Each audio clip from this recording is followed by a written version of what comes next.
Selamünaleyküm. Selamlar ortabetas. Ahmet Futulma. Hacı Ahmet Futulma. Abdülhakim. Evet. Baş üstüne. Hadi. Selamünaleyküm. Afganistan'daki yardım çalışmalarımıza devam ediyoruz. Su kuyusu temellerimizi atıyoruz. İnşallah bugün de Veli Hayl Mescidinde Hacı Ahmet Kutulman abimizin inşallah kuyusunun temelini atacağız. Rabbim hayırlara vesile kılsın. İhtiyaç duyulan bir yerdir. Burada hem mescitteki kardeşlerimiz istifade edecekler, hem abdest alacaklar, hem de bu civar yerlerde bulunan evlerimiz burada kendilerinin temiz su ihtiyacını karşılayacaklar. Burası. Ondan sonra Bismillahirrahmanirrahim. Allah hayra çevirsin.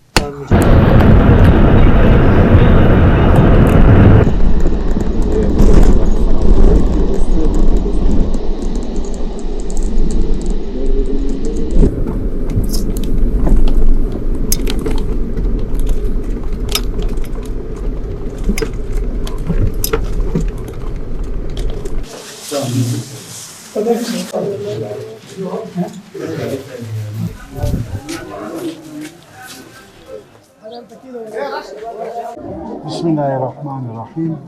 Şu an Poliçente'deyiz. 2023'ün ilk aylarında buraya gelmiştik. Burada Hacı Ahmet Kutulman abimizin bu camisini ibadete açmıştık. Gerçekten de o gün de duygulanmıştık ama bugün buraya gelince caminin buradaki gerekliliğini, buradaki aileler üzerindeki tesirini ve en önemlisi de buranın neslinin hem kız çocukları olarak hem erkek çocukları olarak buraya gelip ders almaları, ilim tahsil etmeleri bizi daha fazla ziyadesiyle duygulandırdı, farklı bir yere götürdü. Ben bir daha Hacı Ahmet Kutulman abimize çok teşekkür ediyorum. Sadaka-i cariye olacak olan bu güzel hayratı buraya bıraktığı için Rabbim kendisinden razı olsun. Hem bu dünyada hem de ahirette ona hep güzellikler, hep iyilikler nasip etsin inşallah. Şimdi bu çabaları görünce binlerce kilometre uzaktan gelsem dahi şu anda 150 tane erkek çocuk burada Kur'an eğitimi görüyor. 120 tane de kız öğrencimiz hizmet görecek ve yan tarafta o kızlara ayrıca bir medrese gibi bir şey hazırlıyorum. Ondan sonra bundan daha iyi insan mutlu olabilir mi?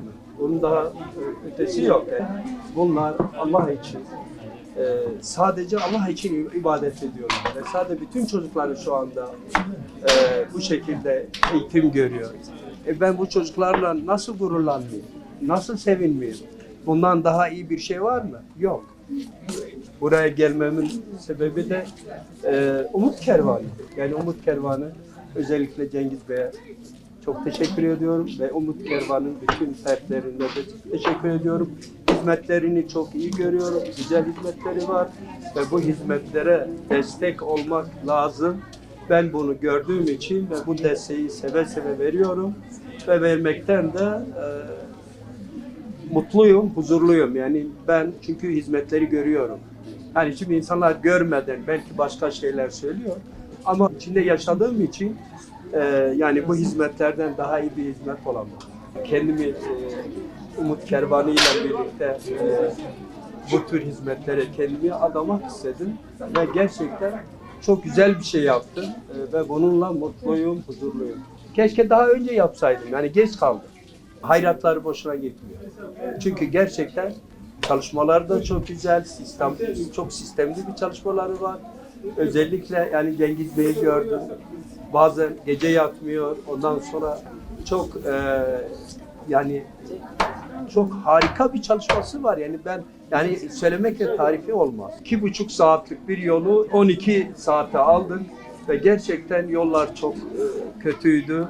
Ondan sonra buna rağmen o sıkıntıya katlanarak o yere ulaştık. Biz onu hiç sanki o yorgunluğu hissetmeden orayı en güzel şekilde gittik geldik. Allah Ümit Kervanı'ndaki insanlara da ve bizim de yorgunluğumuzu boşa götürmesin. Teşekkür